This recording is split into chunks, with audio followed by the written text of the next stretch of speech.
Well, howdy there, Internet people. It's Bo again. So today we are going to talk about the fellas on Twitter. We're going to talk about what they are, what they are not. We're going to go through a message that somebody received, and we're just going to kind of fact check it. And this is one of those times where you can learn how to look at a rumor and discern whether or not the source claimed in the rumor actually knows what they're talking about, and that can tell you how much stock to put in it. Okay, so here's the message. If you don't know what the fellas are, I'll explain in a second. A guy I argue with all the time on Twitter said that the fellas weren't real people and that they were a botnet. Just wondering if there's any truth to this. Here's exactly what he said.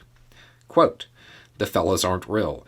They're a product of U.S. intelligence. A friend in the military told me they were all controlled by United States Central Command in Virginia. Anybody with half a brain would see it's clearly CENTCOM at work to spread disinformation." Okay. So if you don't know what the fellas are, they're a group. I know they're really active on Twitter. They're probably in other places too, other social media platforms. They're identified by a little dog image. And generally what they do is they counter Russian propaganda. They put out Ukrainian propaganda. They fact check. They are kind of an organic information operation. They are on the Ukrainian side. So you will see them a lot when the Russian government puts out a statement that needs context, let's just say. They will show up and be like, yeah, this is where you're wrong. And they'll provide a bunch of information. Are they a botnet? No. I know some people that are fellas. They are real human beings. That being said, would Western intelligence maybe help amplify them or maybe create additional fellas?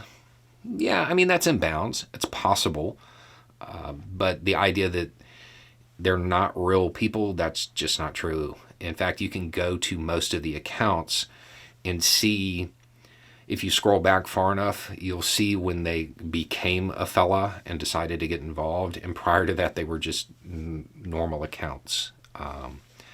And most times you will find that they're real people, sometimes very high profile people who are just, more than looking at it as like some spooky intelligence operation, think of it more like the USO, because that's kind of a better analogy.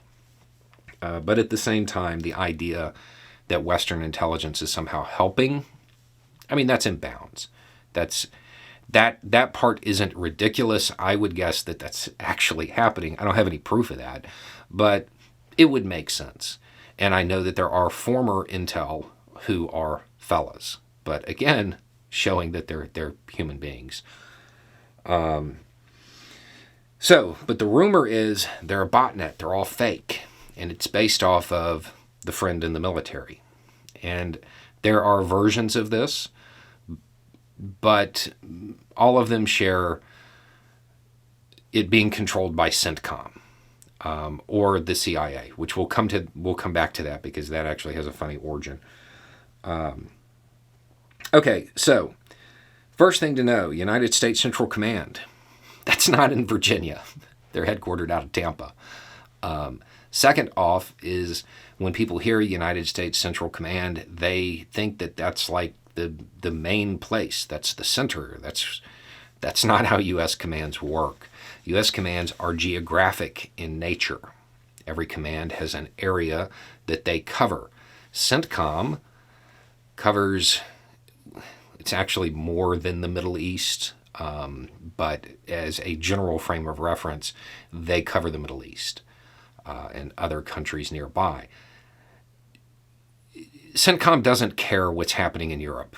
They're not running the fellas out of Virginia when they're out of Tampa and their area. They are far more concerned with what's going on in Syria than they are anything happening in Ukraine.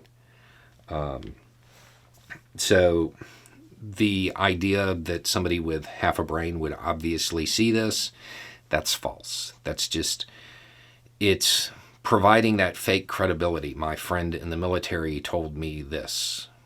It doesn't even make sense. It's literally the wrong command, because people hear Central Command and they think High Command or something like that. That's not how it works. The other rumor is that they are all based out of Virginia and they're run by the CIA.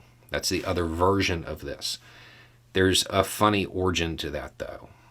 This definitely came about in an organic manner. And early on, the people who were favorable to Russia started saying they were all CIA. And it was really just kind of like somebody saying, oh, well, you're obviously working for the Kremlin. As a joke, all of the fellas, at least a large portion of them, changed their location on Twitter to Langley. And that's kind of what reinforced it for people who didn't know how it started. So when you are examining a rumor that comes across, anytime there's jargon, see what the jargon means. Because oftentimes people will insert jargon and they may not know what it means. And CENTCOM actually gets blamed for a whole lot of stuff, like all over the world, that literally has nothing to do with them and they could care less about. So, one little tool for examining the rumors. At the end of the day, honestly, my best guess is that like 90% of what you see from the fellas is very organic. They're real people. They support Ukraine, and they're putting out information to support their side, so to speak. Generally, you don't see a lot of disinformation from them. That's another term that's in here. You don't really see a lot of that. You see a lot of debunking, and you see a lot of stuff that is it's propaganda, don't get me wrong, but it's mostly accurate information. It's just showcasing positive news for the Ukrainian side. But again, it is definitely more akin to the USO than, some super secret operation ran by CENTCOM in Virginia because they got bored, I guess, with the Middle East. Anyway, it's just a thought. Y'all have a good day.